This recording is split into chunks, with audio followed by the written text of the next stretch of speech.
The global solar panel industry may come with hidden dangers. Experts warn that some solar components made in China could contain kill switches, devices that might let Beijing remotely shut down parts of the U.S. power grid.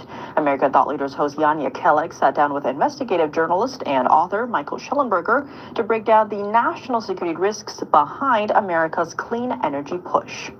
It's now been revealed that the Chinese, who manufacture virtually all of our solar panels, both in the United States and Europe, they have been installing cellular radios inside the inverters, which can act as kill switches.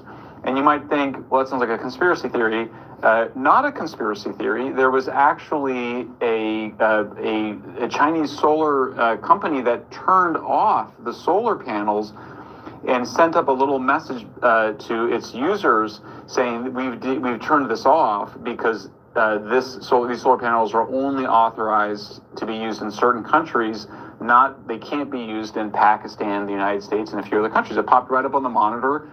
There was a huge discussion about it. So we know that the Chinese solar companies, all of which are essentially can be used as arms of the Chinese military. There's really no daylight between them. The Chinese government has made it clear that they can be viewed as extensions of the Chinese security state. They are able to switch off large amounts of solar, and if you are able to do that, then you are able to cause the depowering and thus the blackouts of the grid. How big of a problem is this? We don't know. I mean, we know that these capacity exists in the inverters.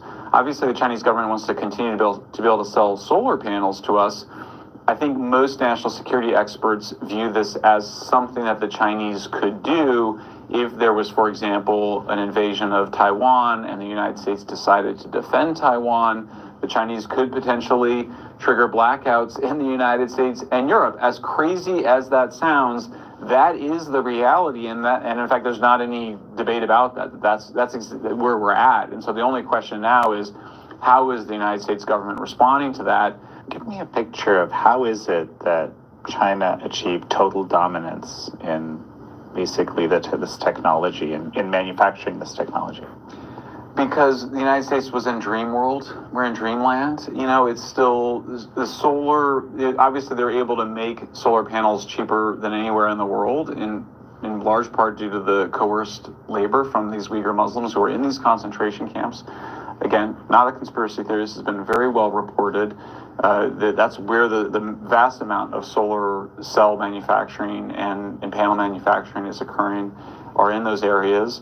We know the Chinese government has been massively subsidizing the investment on solar, precisely so they can dump the solar panels in other countries to destroy other nations' indigenous solar manufacturing. And then we've been in dream world. We've imagined that it's okay to let the Chinese manufacture not just solar, but I mean, we're talking drones, we're talking critical military technology. I mean, imagine the country that we're most likely to go to war with or have some wars with, whether the proxy wars or direct wars, is the country upon which we're dependent for our military technologies. So the good news is, I think there is a bipartisan agreement now in Washington that that's a huge problem. The biggest, or maybe one of the biggest, of course, is the fact that, most of our semiconductors, which also means then our microchips, are being manufactured in Taiwan. So if China takes Taiwan, then we are in very serious trouble. Well, and the CCP did this with a whole bunch of very critical industries, notably steel is one of them, right? But also telecom, like Huawei, for national security reasons is been massively subsidized, and there's a whole bunch of countries. I mean, think there's like 140 countries that rely on Huawei for their telecom. Well, it's incredible, and of course there was the Congress did act to then restrict U.S. reliance on Huawei, but then Huawei also made the solar inverters, or made the inverters that are used in solar projects. So the scandals kind of keep going on and on. It turned out that Huawei was sort of the main partner with the government of California in something that was called, I think it was called China SF, or it was an initiative basically to increase ties between between California and China at a time when we were doing a big solar build out. So, I mean, one of the places that is most vulnerable to a potential Chinese sabotage is California because of our high dependence on solar. And so, yeah, I mean, I think the other, maybe the unsaid but should be said part of it is the Chinese have poured a huge amount of money into influencing American politics in terms of its propaganda campaigns, in terms of the spending by the Chinese government directly and indirectly on the American political system. So I think that we have been asleep at the wheel for really decades, arguably 30 years or longer. But the fact that just the drones example, the microchips example, certainly the solar inverters example, that ought to be a very harsh wake-up call and require some emergency action. Well, Michael Schallenberger, it's such a pleasure to have had you on. Thanks for having me. Coming up, Oregon's forcibly taken and sold.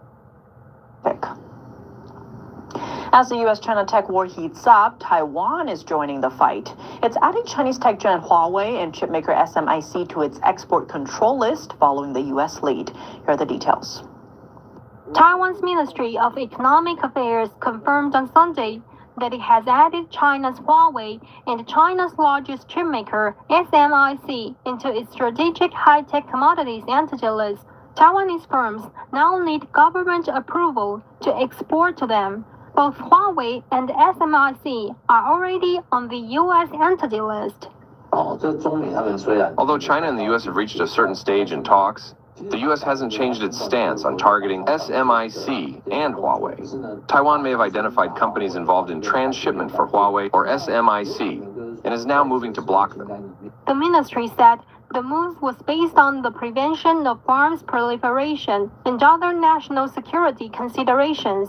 Experts say it will affect China's semiconductor and AI chip production. NVIDIA said it would exclude China from forecasts, a clear signal. Earlier, the U.S. also banned certain software and equipment sales to China. Without them, China can't advance unless it goes fully domestic. More countries are now joining the U.S. in these curves. Taiwan is home to the world's largest chipmaker, TSMC, which is a major supplier to NVIDIA. Taiwan's government has repeatedly vowed to crack down on what it says are efforts by Chinese companies, including SMIC, to steal technology and drop-ship talent away from the island. Reporting from Taiwan, Joy Chu, NTD News. That's all for today's China in Focus. I'm Tiffany Meyer. If you have any feedback on the show or have something you'd like to see us cover, send us an email at chinainfocus@ntd.com. We'd love to hear from you. For on-the-clock original news coverage, visit us at ntd.com or download our NTD app. Thanks for watching. See you tomorrow.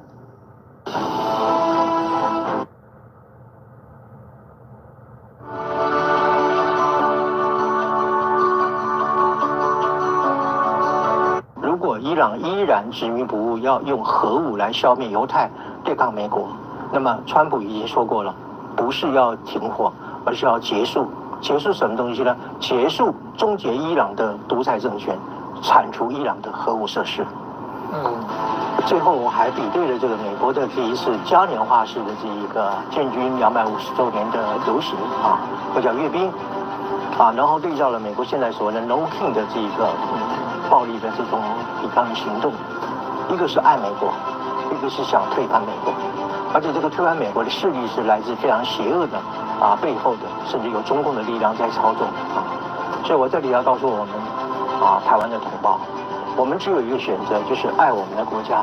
我们另外还有一个选择，就是消灭、抵抗所有要毁灭我们国家的敌人。